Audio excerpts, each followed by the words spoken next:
Syam, tapi tidak mengapa supaya materinya nyambung.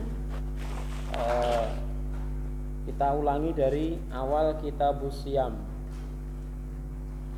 Dan di kelas 2 ini, karena sudah 1 tahun belajar bahasa Arab, nanti yang baca dan menerjemah antum, gitu ya. Jadi ditunjuk harus siap.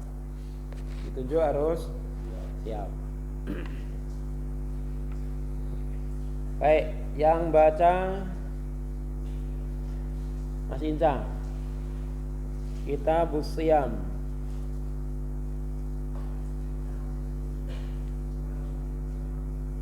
Baca bismillah dulu.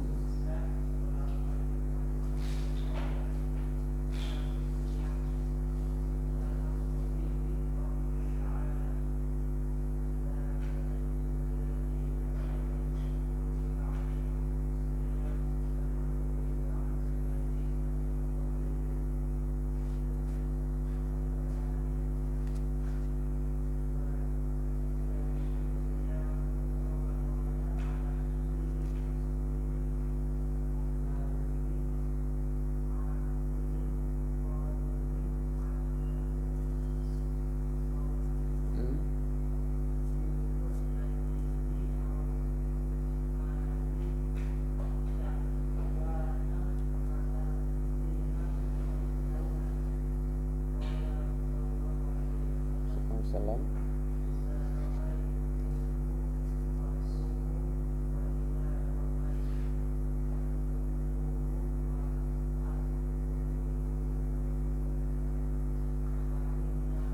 Fa'in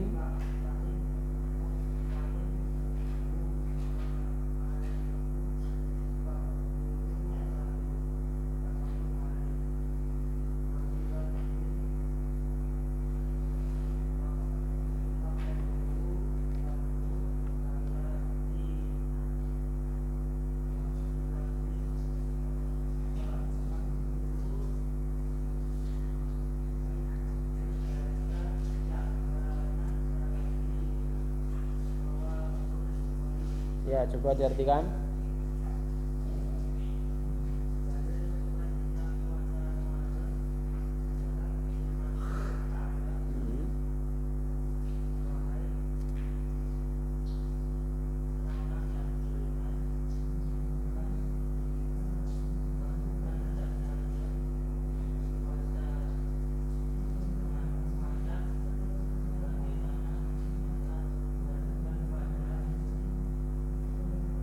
Orang-orang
atas kalian.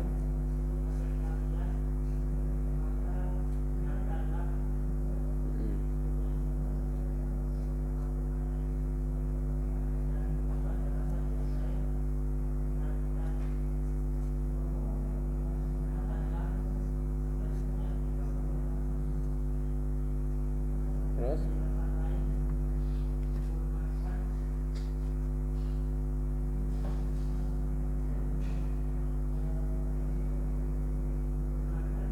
bulan Sya'ban, ya, bulan Sya'ban menjadi 30 wal Bukhari. Tapi Mu'allif rahimahullah ta'ala memulai pembahasan ini dengan menyebutkan sebuah dalil dari surat Al-Baqarah ayat 183. Ini dalil yang cukup familiar ya di kalangan kaum muslimin. Ini setiap Ramadan pasti dibaca ini. Mubalik, kemudian apa? Khotib, kemudian penceramah dalam kultum pasti apa? Pasti menyebutkan ayat ini. Ya, pasti menyebutkan ayat ini. Ya, apa itu? Wahai orang-orang yang beriman, telah diwajibkan bagi kalian untuk melaksanakan puasa sebagaimana telah diwajibkan bagi orang-orang sebelum kalian. Tujuannya apa? La'allakum tattaqun, supaya kalian bertakwa. Nah, ayat ini dijelaskan oleh para ulama, cukup banyak sekali ya penjelasannya, menunjukkan bahwasanya puasa itu merupakan ibadah yang sangat-sangat mulia dan sangat-sangat bermanfaat bagi kehidupan manusia. Jadi manusia itu sangat butuh puasa gitu loh. Buktinya apa? Dari generasi ke generasi syariat puasa ini selalu ada. Itu menunjukkan apa? Besarnya manfaat yang bisa diperoleh bagi orang-orang yang mau berpuasa. Sehingga sampai diwajibkan. Kenapa? Karena kalau tidak berpuasa bisa berbahaya malah gitu. Ya kan? Bisa berbahaya. Dan itu sebagai salah satu bentuk apa? Ketakwaan kepada Allah Subhanahu wa taala. Dan disebutkannya kewajiban puasa bagi kita ini sebagaimana generasi-generasi sebelumnya ini mengandung makna apa? Hiburan. Artinya apa? Orang itu walaupun itu berat, pekerjaan itu walaupun berat, nek okeh koncone, banyak temennya, biasanya apa? Ringan. Ya, lebih ringan. Tapi kalau cuman sendirian atau cuman segelintir orang, maka terasa berat. Dan itu kita rasakan. Puasa Ramadan sama puasa sunnah, berat mana? Puasa sunnah. Ya kan? Coba bayangkan, dari Senin puasa sunnah, panas-panas, lihat orang minum es, celeguk kan ujian. Ya kan? Tapi kalau Ramadan kan jarang kita temui orang makan minum. Semuanya pada puasa. Ya kan? Memang hawanya itu hawa orang puasa gitu loh. Hawanya hawa orang puasa. Di mana-mana orang pada puasa. Ya, beda dengan puasa sunnah. Ini ya kawan. Jadi ini merupakan hiburan dari Allah bahwa seberat apapun itu tidak kita sendiri, tapi semua orang diperintahkan untuk berpuasa. Sehingga ini untuk meringankan beban kita. Gitu. Tujuannya diantaranya seperti ini. Ini tentang kewajiban puasa. Yang dimaksud puasa di sini apa? Puasa Ramadan. Tentunya seperti itu. Ya, dalil untuk wajibnya puasa Ramadan. Kemudian siapa saja yang wajib melaksanakan puasa Ramadan? Tadi dijelaskan. Pertama siapa? Orang muslim. Kedua, sudah balik. Tiga, sudah berakal. Empat, mampu mengerjakan. Yang kelima, sudah masuk Ramadan. Artinya terkena beban kewajiban itu kalau sudah masuk bulan Ramadan. Jadi kalau masih bulan Sya'ban belum wajib. Ya syaratnya ini. Muslim, balik, akil, qadir, terus masuk Ramadan. Walaupun masuk Ramadan dia non muslim, maka enggak wajib puasa. Jadi kalau orang Islam mampu puasa, sudah balik, kok enggak puasa, berarti menyerupai non muslim. Ya kan? Menyerupai non muslim. Jadi semua yang ngaku Islam sudah balik, kemudian mampu berakal itu apa? Ya, tidak hilang akalnya. Contoh hilang akal apa? Bisa karena gila, bisa karena pingsan, bisa karena koma, atau sebab-sebab yang lain yang menyebabkan hilang akalnya. Ya.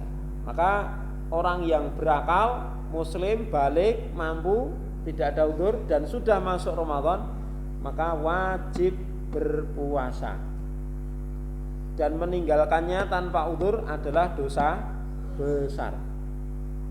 Bahkan sangat besar sekali dosanya di sisi Allah Subhanahu wa taala. Termasuk apa? Salah satu bentuk pembangkangan yang besar. Ketika orang itu mampu kok enggak puasa, itu termasuk salah satu bentuk pembangkangan yang sangat besar sekali di hadapan Allah. Bahkan ini termasuk apa? Ya, merobohkan di antara rukun-rukun Islam. Puasa kan rukun Islam toh? Maka sangat membahayakan keislaman dia. Ketika orang muslim dia enggak puasa padahal dia sudah mampu, terkena beban syariat untuk mengerjakannya, tapi dia tinggalkan, maka ini sangat berbahaya bagi keislaman dia. Terus bagaimana bulan Ramadan itu bisa diketahui? Ada dua cara. Satu, melihat hilal. Dua, menggenapkan hitungan Sya'ban 30 hari. Kapan menggenapkan hitungan Sya'ban 30 hari? Kalau tidak mampu melihat hilal, karena memang belum terlihat atau karena faktor yang lain, misalnya mendung atau tertutup, maka genapan Sya'ban menjadi 30 hari. Dan ini metode yang sangat mudah dari Rasulullah Sallallahu Alaihi Wasallam. Sehingga bagi siapa saja yang menetapkan jauh-jauh sebelumnya Ramadan ataupun sholat Idul Fitri, ini berarti tidak akan bisa mengamalkan hadis ini. Sumu li ru'yatihi wa aftiru li ru'yatihi wa in gumma alaikum faqdurulah. Jadi tahapannya kan gini. Lihat, enggak kelihatan, baru sempurnakan gitu. Ada sebagian yang mengatakan faqdurulahu itu maksudnya kira-kirakan. Nah, kira-kirakan itu dihitung gitu loh. Dengan cara dihitung. Padahal di sini langkah menghitung itu kan sesudah apa? Langkah pertama apa? Melihat dulu. Ya tak? Nah, melihat dulu. Baru kalau enggak terlihat baru menghitung kan gitu kan. Oh ini 29 berarti digenapkan 30, itu maksudnya. Itu kalau maksudnya apa ya, dimaksud fakduru itu apa? Menghitung, menghisab. Tapi maksud fakduru itu dijelaskan dalam lafaz-lafaz lain. Fakduru lahu salasin, fakduru au fa'akmilu iddata Sya'ban salasin. Dilengkapi dengan lafaz-lafaz lain, genapkan hitungan Sya'ban menjadi 30 hari.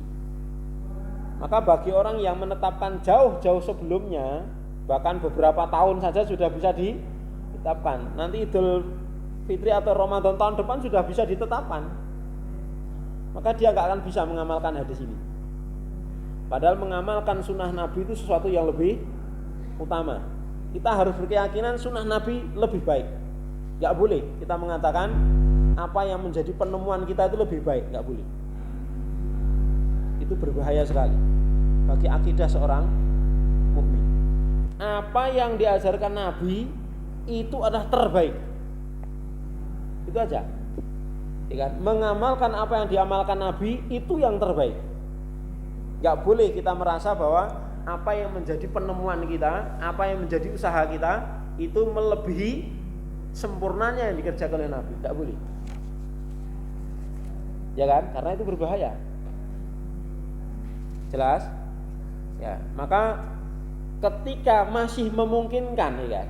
Ketika masih memungkinkan mengerjakan apa yang dikerjakan oleh Nabi, kenapa kita harus cari cara sendiri gitu loh?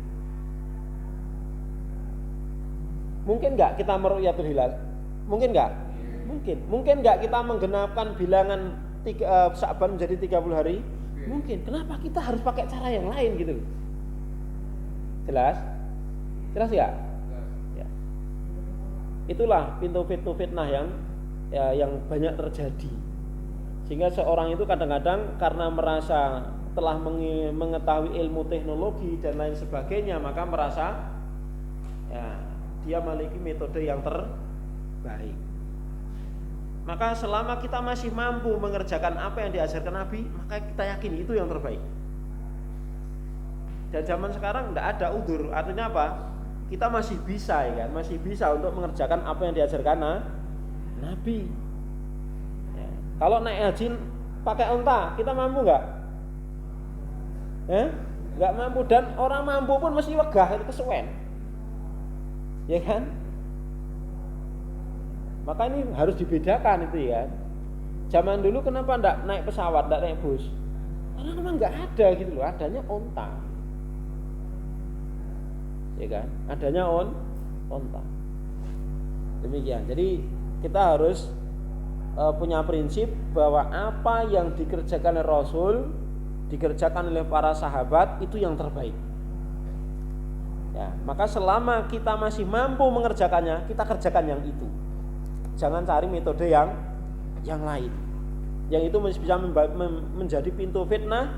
Apa diantaranya? Barangkali muncul keyakinan metode kita itu lebih tepat, lebih pas karena pakai teknologi. Seolah-olah apa? Metodenya Rasulullah itu metode yang kuno. Nah, itu berbahaya kalau sampai seperti itu, ikhwah sekalian. Paham ini ya maksudnya? Ya, jadi masuknya bulan Ramadan, masuknya bulan Syawal ditandai dengan terlihatnya hilal. Dan kalau kita mengamalkan itu, ya kan? Kita juga mengamalkan firman Allah Ta'ala, yas'alunaka 'anil ahillah. Mereka tanya tentang apa itu hilal-hilal. Katakan wahai Nabi, bahwanya hilal itu adalah apa? Untuk menghitung, menandai masuknya waktu wal hajj dan masuknya bulan-bulan haji. Qul hiya mawaqitu linnasi wal hajj. Katakanlah bahwasanya adanya hilal-hilal itu adalah untuk menandai perubahan waktu wal hajj dan untuk menentukan ibadah haji. Itu dalam Quran. Lah kalau semua dihitung duluan, maka kita akan meninggalkan ayat itu, nggak bisa mengamalkan itu. Ya kan? Nggak akan bisa mengamalkan itu. Nah, kalau misalnya mau memadukan silahkan. Artinya apa? Ya kita pakai ilmu perhitungan lah. Tapi itu sebagai pendekatan saja. Tetap hukum akhirnya ditentukan dengan sesuai ketentuan syariat. Seperti itu. Wallahu a'lam bishawab. Itu masuknya bulan Ramadan. Ditandai dengan apa? Terlihatnya hilal atau penyempurnaan hitungan Sya'ban menjadi 30. Kemudian apa yang harus dilakukan jika seseorang melihat hilal kemarin? Memberitahukan kepada waliul amr. Memberitahu kepada, lapor kepada waliul amri. Maka ketika dia sudah lapor, itu ada dua kemungkinan. Bisa diterima, bisa ditolak, gitu kan? Ya, kalau diterima berarti pemerintah waliul amr akan mengumumkan sudah masuk Ramadan. Kalau ditolak berarti enggak, itu kan? Ya, menunggu persaksian yang lain kan gitu. Kalau yang bersaksi cuma satu tok itu sebenarnya sudah cukup. Jadi untuk menentukan apa? Ramadan itu dibutuhkan satu saksi saja yang adil. Tetapi kalau bulan-bulan yang lain minimal dua. Maka dalam penjelasan di sini kan jelas kan, jadi minimal satu orang, persaksian satu orang yang adil itu sudah cukup. Ya, jadi intinya ada orang terpercaya ini nanti kasusnya kalau kita jadi apa?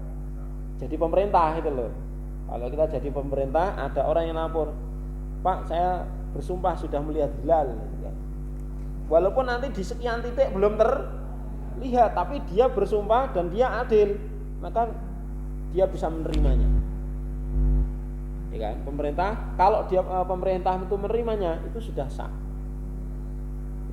Nah, kalau dia ngapusi bagaimana? Ya itu tak resiko dia yang bersaksi tadi. Secara syariat pemerintah juga tidak disalahkan. Jelas? Walaupun dengan alat tidak terlihat ya kan, tapi ada orang yang adil yang tidak terkenal ngapusi gitu kan. Dia bersaksi, saya sudah melihat dari sana. Yang lain tidak melihat. Ya, seperti itu. Maka itu sudah lebih dari cukup. Sah persaksiannya. Demikian. Adapun bulan-bulan yang lain, itu dibutuhkan minimal 2 saksi. Adapun bagaimana kalau tidak diterima persaksiannya? Kalau sudah lapor tapi nggak diterima, apa yang kita lakukan? Apa kita terus posting di internet atau di medsos, sedulur saya sudah bisa melihat tapi masih ditolak sama pemerintah, monggo-monggo sesuk podo poso? Apakah seperti itu? Tidak boleh. Karena puasa Id itu adalah ibadah yang sifatnya jama'i, dikerjakan bersama-sama, maka butuh kebijakan pemimpin untuk menyatukan gitu. Nah, kalau setiap orang boleh berijtihad, rusak aturannya. Paham? Kalau setiap orang boleh berijtihad, nanti tidak lagi namanya berjamaah. Maka tujuan jamaah itu untuk menyatukan gitu loh. Ya kan? Dan untuk menyatukan dibutuhkan satu komando, yaitu waliul amr. Maka yang berwenang untuk menetapkan itu bukan person-person tapi waliul amr. Maka kalau kita melihat hilal dan kita sudah berhasil atau sudah menyampaikan kepada pemerintah waliul amr, kok ditolak? Apa yang kita lakukan? Sudah. Kita ada 2 opsi. Kita mengikuti apa yang menjadi keyakinan kita, tapi diam-diam. Artinya kita tetap besok masuk Ramadan puasa, tapi diam-diam nggak ngajak temannya, atau tetap mengikuti bersama-sama waliul amri. 2 opsi itu boleh semua. Intinya jangan sampai woro-woro, nggak boleh, karena itu akan membuat keruh suasana. Ya, membuat keruh suasana. Dan kita yakin, kita berhusnudzon pemerintah ketika menetapkan pasti yang dipikir bukan satu kelompok, 2 kelompok, tapi untuk maslahat bersama gitu. Nah, kita kan biasa mikir kita sendiri. Tapi ketika kita jadi pemimpin kan kita tidak boleh egois mikir kita sendiri, kelompok kita sendiri, kan nggak boleh. Yang kita pikirkan harus maslahat umat. Jelas? Sehingga kita ikut pemerintah itu karena apa? Ya ini untuk memperhatikan. Seandainya ya kan pemerintah kita pakai metode lain yang menyelisih ilmu kita, ya kita tetap ikut. Misalnya kita berkeyakinan yang kita yakini metodenya ru'yatul hilal. Tapi pemerintah kita ternyata menetapkan pakai metode perhitungan. Ya kan? Maka kita tetap ikut pemerintah. Dalam rangka apa? Untuk menjaga persatuan dan ikhtilaf. Jelas itu ya? Seperti itu. Ya. Jadi itu yang dilakukan ketika seseorang sudah berhasil melihat hilal, dia kalau memungkinkan melapor. Kalau enggak ya sudah, dia diam ikut pemerintah, atau dia menggunakan hukum sendiri dia masuk Ramadan tapi diam-diam. Seperti itu. Itu yang dijelaskan oleh para ulama seperti itu. Ya.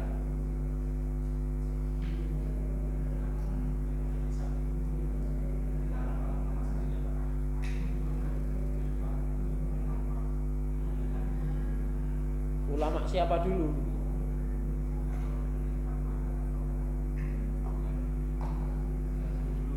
Ya.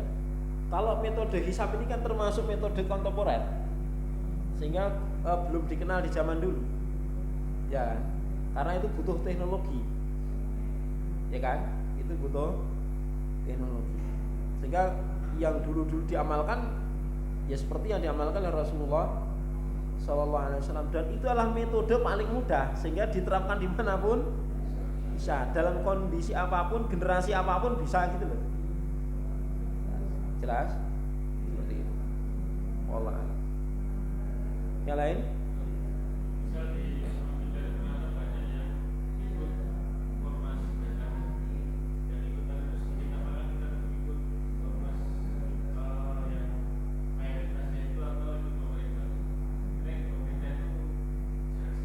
Puasa atau idnya? Puasanya kan gampang loh, karena poso iso dhewe-dhewe, nek salat Id kan ra iso dhewe. Idnya. Ya, kalau memungkinkan ikut yang jamaatul kaum muslimin, ikut jamaatul kaum muslimin. Ya, kalau masih memungkinkan. Jamaatul muslimin apa yang maksud? Ya pemerintah. Itu yang bisa menyatukan kaum muslimin kan pemerintah.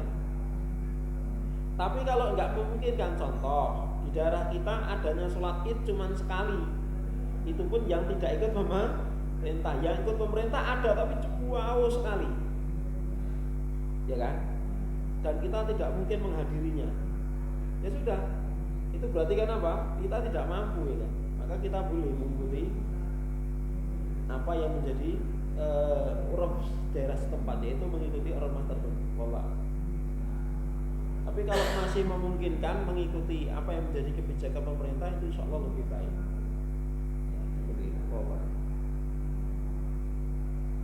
Yang lain? Hilal itu namanya bulan sabit. Ya, makanya orang Jawa itu kan gini. Alise kaya nanggal sepisan. Pernah dengar tak? Kenapa? Biasanya kalau dihias itu digawe jelirit cumilik gitu. Gitu. Dikatakan bulan sabit itu karena memang kayak sabit. Ya kan? Jadi memang kayak sabit itu gini ya. Jadi kalau ini kan bukan nanggal 9 nih, nanggal 15 kayak gini. Bener lah ini. Ya. Kalau nanggal sepisan itu biasanya sudah dicukur ya, kemudian dipulas. Alise kok nanggal sepisan. Jadi jelirit, cumilik, melungker itu. Itu nanggal sepisan tuh hilal namanya hilal itu tanggal 1. Bulan di tanggal 1 itu namanya hilal.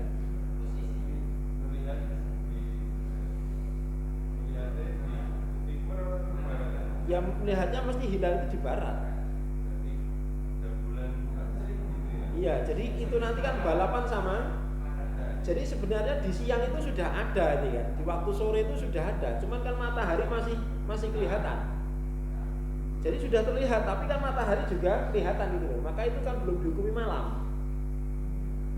Jadi kadang-kadang gini, di suatu sore itu ini bulan, ini matahari. Itu jejer itu loh. Dan itu sudah terlihat. Nah, kalau seperti itu belum dihitung hilal. Karena apa? Ngitungnya hilal itu kalau matahari sudah inslop. Maka ketika matahari inslop kok matahari bulan masih kelihatan, itulah dihitung.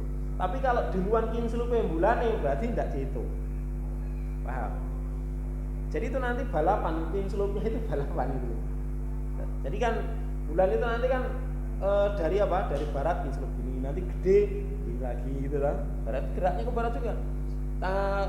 Tanggal 15 itu juga bunder itu nanti geraknya ke barat.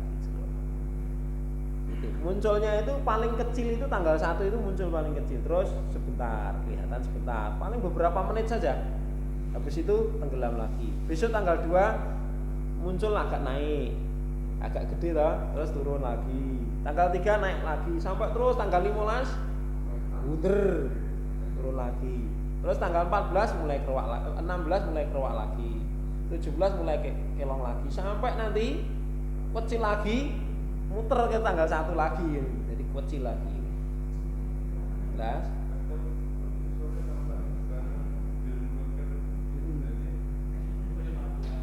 Biasanya itu tanggal-tanggal 15, tanggal-tanggal yang ayamul bid namanya. 13, 14, 15 itu ayamul bid. Biasanya itu. Jadi kalau hilal itu namanya hilal itu orang Jawa bilang itu nanggal sepisan. Jadi cilik, jelirit, melungker gitu ya. Sore ya kan, namanya sore. Nek pagi kadang sudah terlihat, tapi kan di situ ada matahari, sehingga tidak dihitung gitu loh.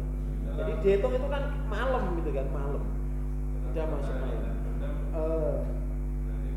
Bulannya masih nampak. Nek misalnya apa itu ketika matahari terbenam kok bulannya wis renek, berarti kan tidak terlihat.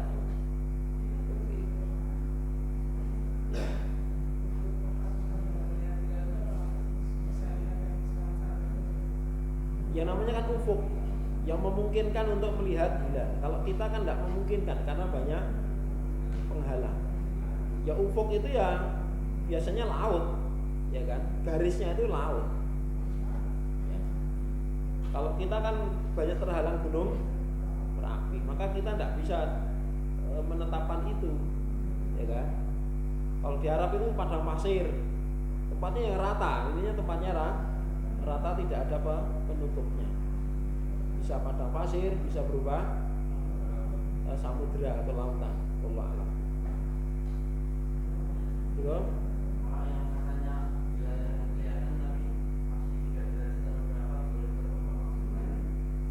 Ya itu teori saja, teori. Ya. Itu kan namanya menentang dalil. Dalilnya pokoknya terlihat apa? Oleh mata, sudah selesai. Ya kan? Terlihat oleh mata. Lah kalau tidak mungkin dilihat atau kelihatan itu kan berarti kan teori menyelisih kenyataan. Nah teori kalau menyelisih kenyataan bagaimana? Mana yang dipakai? Kenyataan atau teori? Mesti kenyataan dipakai. Ya kan?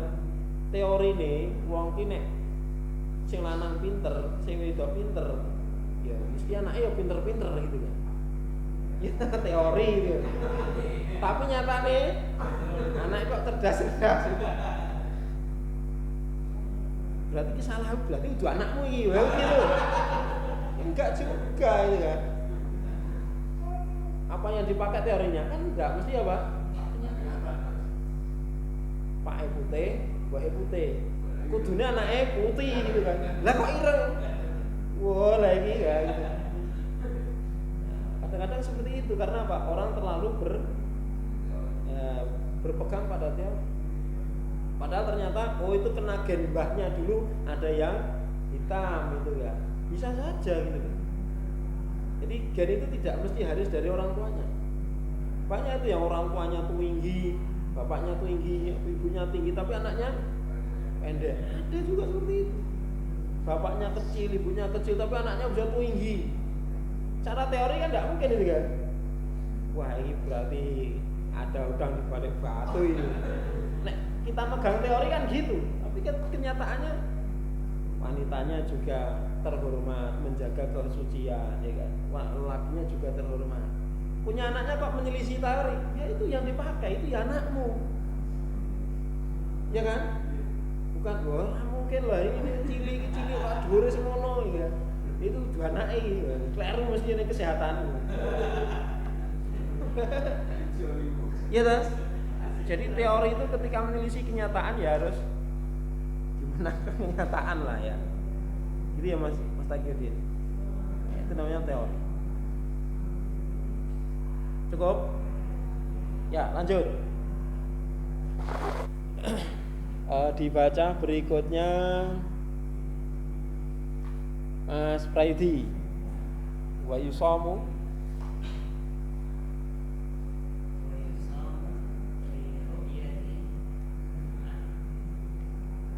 adlin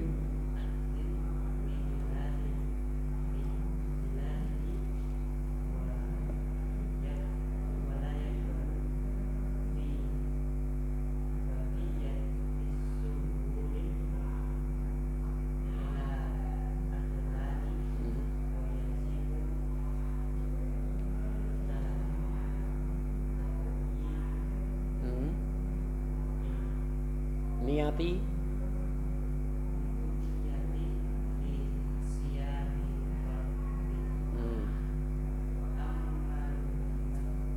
naflu kok bunyati toh, bunyatihi lar berarti aksam mangkus maksur mamdud sahih itu apa biniyatin bukan bunyatihi. Iya artikan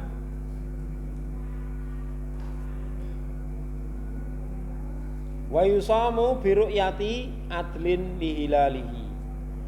Dan puasa itu ditetapkan, yusamu itu apa? Puasa itu ditetapkan dengan sebab ru'yah seorang yang adil. Artinya apa? cukup seorang yang adil itu cukup gitu loh. Persaksian seorang yang adil itu cukup. Enggak harus 2 orang, enggak harus 3 orang. Enggak harus banyak ormas. Kalau bisa bagus, tapi kalau ada satu yang melihat itu secara syar'i sudah cukup. Dan seandainya pemerintah menerima pun itu sah. Pemerintah tidak disalahkan. Jadi misalnya di beberapa titik tidak terlihat banyak, misalnya ada 50 titik, yang terlihat cuma 1, ya kan? Yang terlihat cuma 1, dan dia sudah disumpah, dan dia orang adil, sudah diterima. Paham? Adapun wala yuqbalu, tidak diterima persaksian untuk menetapkan bulan-bulan selain Ramadan kecuali 2 orang yang adil, minimal 2. Selain Ramadan minimal 2. Jelas ini ya masalah hilal. Kemudian yajibu, wajib tabyitun niyah, untuk berniat berpuasa dari malam hari. Tabyit itu apa? Memulai dari waktu malam.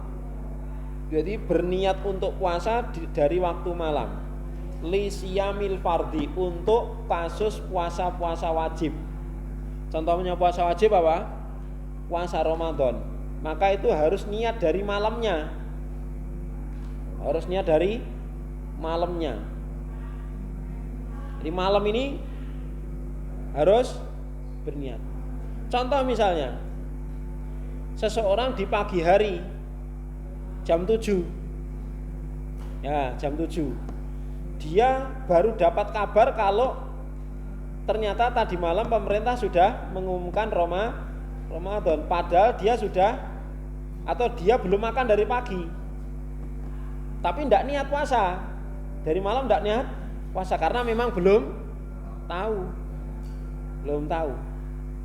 Nah, bagaimana seperti itu? Kalau misalnya ya wis lah tak poso karena dari pagi belum makan misalnya, bagaimana seperti itu? Tidak sah. Nah, terus apa yang dilakukan? Dari itu dia tetap makan minum atau dia menahan diri sebagai bentuk menghormati hari. Maka yang terbaik kata para ulama, kalau dia sudah tahu, maka lebih baik dia apa? Tidak makan dan tidak minum dalam rangka menghormati Ramadan. Tetapi nantinya nyaur satu hari, itu yang terbaik, karena dia nggak tahu gitu loh. Jelas, tetap puasa, tetapi apa? Nyaur. Ya mudah-mudahan dapat pahala sunnah, sunnah. Dengan syarat dari bangun tidur belum makan, belum minum. Ini dalam rangka untuk menghormati bulan Ramadan. Tapi tetap dia berkewajiban untuk mengganti. Seperti itu. Beda dengan puasa sunnah. Puasa sunnah itu tidak perlu niat dari malam hari. Cukup misalnya dari bangun tidur, dia belum makan, belum minum, tahu-tahu jam 8 kok dia pengen puasa. Tahu teman-temannya banyak yang puasa, puasa sisan weh hari itu kan. Jadi satu rumah isinya 5, yang 4 puasa semua. Waduh, nek aku ora poso ngemesake ibuke ini masak dhewe itu kan. Aku tak poso sisan weh. Ya itu kan. Maka seperti ini tidak mengapa, bagus, sah puasanya karena puasa sunnah. Itu maksudnya.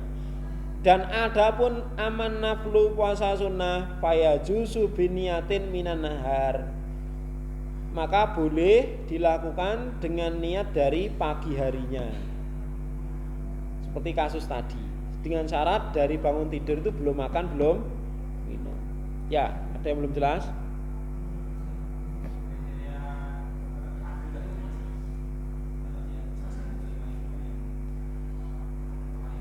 Ya, yang jelas dia muslim, balik, ya kan, berakal, ya, dan dia melakukan kewajiban-kewajiban syariat. Maka kalau orang tidak sholat, dia bukan orang yang adil, ya kan? Orang yang terkenal melakukan maksiat, peminum khamr, dia bukan orang yang adil, walaupun dia jujur. Ya, dia ada orang-orang yang mengerjakan kewajiban-kewajiban yang dibenarkan syariat dan meninggalkan dosa-dosa besar. Itu orang yang adil. Jelas?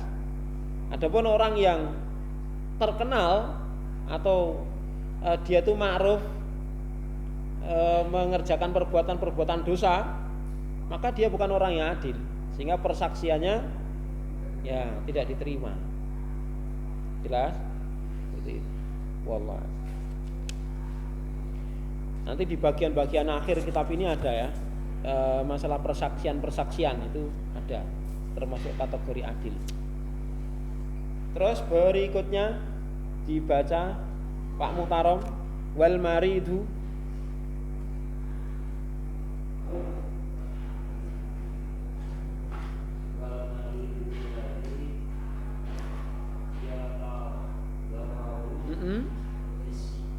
bisaumi, bagus. Wal musafiru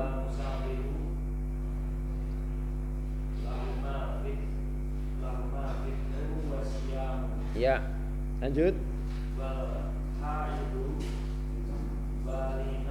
Wan nufasa'u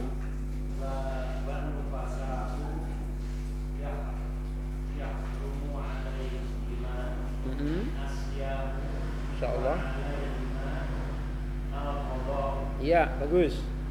Sekarang kita bahas kelompok-kelompok atau golongan-golongan yang boleh atau mendapat rukhsah untuk tidak berpuasa.